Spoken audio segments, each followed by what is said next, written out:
ব্যবসায়ীদের থেকে পার্সেন্টেজ দাবি করা হয়, চাঁদা তোলা হয়। একবার আমাদেরকে ভোট দিয়ে দেখেন, ইনশাল্লাহ ইলেকশন শেষ হওয়ার আগ পর্যন্ত আমাদের ছেলেপেলেগুলো করবে না, তাই না? আমাদের দল নারীর অধিকার নিয়ে কাজ করবে, নারীর সুনিশ্চিত ক্ষমতা অধিকার করবে। এই তুই চিনোস আমারে? চিনোস?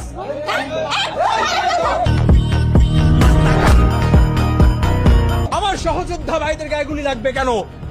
দেশ নিরাপত্তাহীনতায় ভুগবে কেন? আগামীকালকে আমরা দলবদ্ধভাবে বাংলাদেশে একটা সুন্দর ড্রোন শো উদযাপন করব। আমাদের দেশের নিরাপত্তার যে পরিস্থিতি, এই নিয়ে আপনাদের পদক্ষেপ? দেখেন, ওটা নিয়ে আমি আসলে কথা বলতে চাই না। আমি কথা বলতে চাই পেঁয়াজের যে দাম, এই দেশের স্বার্থে, জাতির স্বার্থে একটা বার আমাদেরকে বিশ্বাস করে ভোট দিয়ে দেখেন।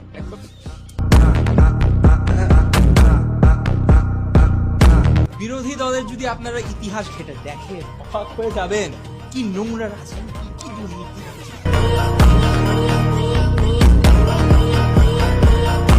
আপনারা অতীত নিয়ে পড়ে থাকলে হবে? আমরা কি আগাবো না? তো অতীত নিয়ে পড়ে এই জন্য বাংলাদেশ আগাইতে পারে না। দেশের সবচাইতে চরিত্রবান পুরুষ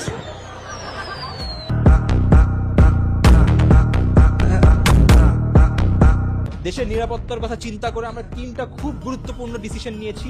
প্রথমে হচ্ছে আমরা এই ইসিবি চত্বরের নাম শেষ করে মুক্তাদি চত্বর রাখবো, কারণ মানুষ এটাই চাচ্ছিল।